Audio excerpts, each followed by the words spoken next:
Okay, let's get started. We'll call on you in groups of two. Let's start with Anthony Dasher and follow with Chip Towers. Marcus, good to see you tonight.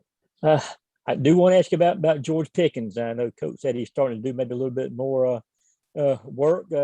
What are you seeing from him? How close is he, in your opinion, to looking like the old George Pickens? And if not, kind of what else does he still need to do? As of right now, he is getting back into the swing of things. He's back running routes, getting through team periods. He looked pretty fluid. I personally don't know how far he is from being 100%, but he's definitely on his way to being that. So, let me make sure I got it. Yeah. Ever since you went down against Florida last year, it seems like you've been having to overcome one injury or another, or certainly that ankle, I guess, has continued to bug you a little bit. Can you just talk about, how are you holding up? The season's a long grind. How are you feeling at this point? And do you think you'll ever get back to feeling 100% again? As of right now, I'm feeling pretty good. I've had a couple of tweaks for my hamstring, and I tweaked my other ankle during the Vandy game. But overall, I'm pretty much 100%. I just got to get back into it. I feel like the off season gave me a chance to really work and get back to my usual self. So it's not the same ankle that has been bugging you this year? It's still bugging a little bit, but it's not as bad as it was before. Right. Okay. Thank you. Let's go to Palmer Tomes, followed by Connor Riley. Yeah, Marcus, not sure how much work you get with some of the guys that are down on scout team, but the quarterbacks, Carson Beck and Brock Vandegrift, what have you seen from them as they've come along and developed, early in their Georgia careers? Oh, they're both definitely have grown. They're both learning. They're both very good football players, and as of right now, they're still in the process of developing. And they're both great players. So I feel like in the years to come, they'll be a great asset to our team.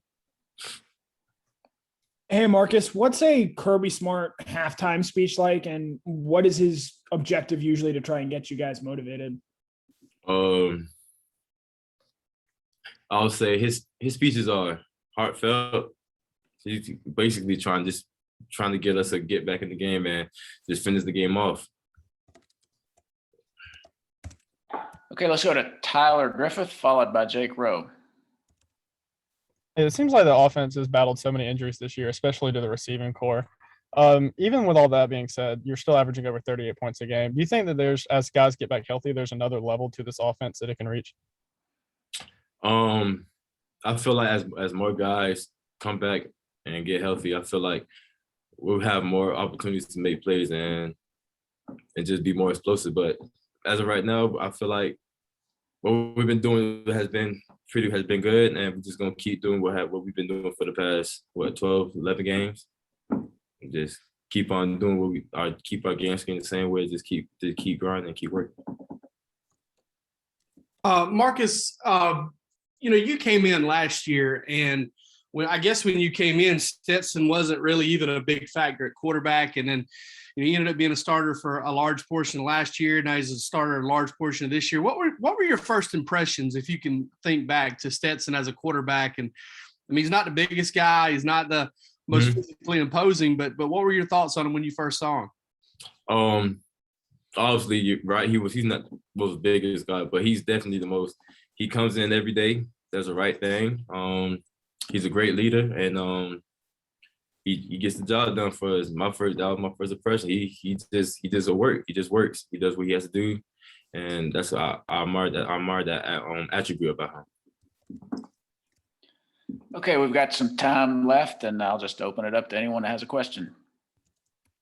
Marcus, I'm just curious. It sounds like about 30 seniors are going to walk for senior day. As an underclassman, when you see those guys getting ready for that ritual, is that something that you aspire to do one day? To be able to participate in senior days. What's your thoughts for for those 30 guys?